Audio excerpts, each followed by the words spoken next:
Part 2. The Last Hole. Chapter 29. There was a change in the weather, for the worse. The air became unbearably humid.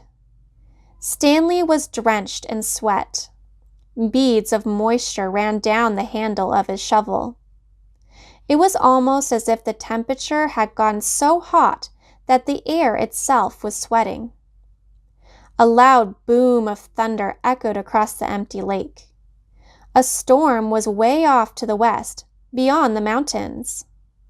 Stanley could count more than 30 seconds between the flash of lightning and the clap of thunder.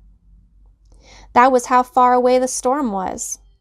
Sound travels a great distance across a barren wasteland.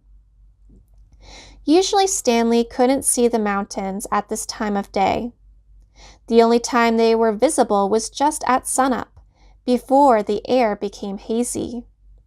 Now, however, the sky was very dark off to the west, and every time the lightning flashed, the dark shape of the mountains would briefly appear. "Come on, rain," shouted Armpit. "Blow this way." "Maybe it'll rain so hard it will fill up the whole lake," said Squid. "We can go swimming." 40 days and 40 nights, said X-Ray. "Guess we better start building us an ark. Get 2 of each animal, right?" "Right," said Zigzag. 2 rattlesnakes, 2 scorpions, 2 yellow-spotted lizards. The humidity, or maybe the electricity in the air, had made Zigzag's head even more wild-looking. His frizzy blonde hair stuck almost straight out. The horizon lit up with a huge web of lightning.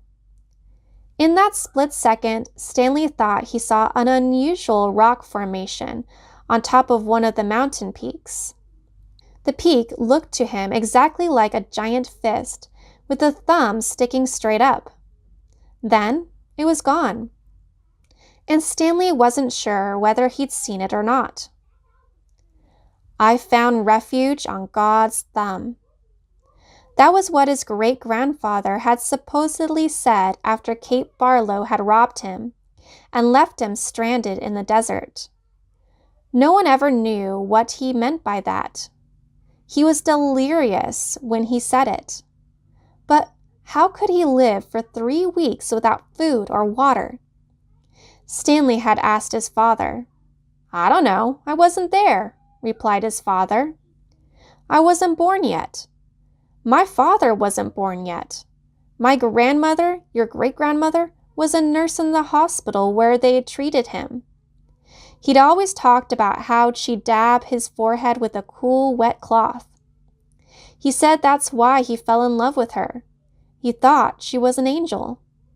"A real angel?" His father didn't know. What about after he got better? Did he ever say what he meant by God's thumb? Or how he survived? No, he just blamed his no-good, pig-stealing father. The storm moved off farther west, along with the hope of rain. But the image of the fist and thumb remained in Stanley's head. Although instead of lightning flashing behind the thumb, in Stanley's mind, the lightning was coming out of the thumb as if it were the thumb of God.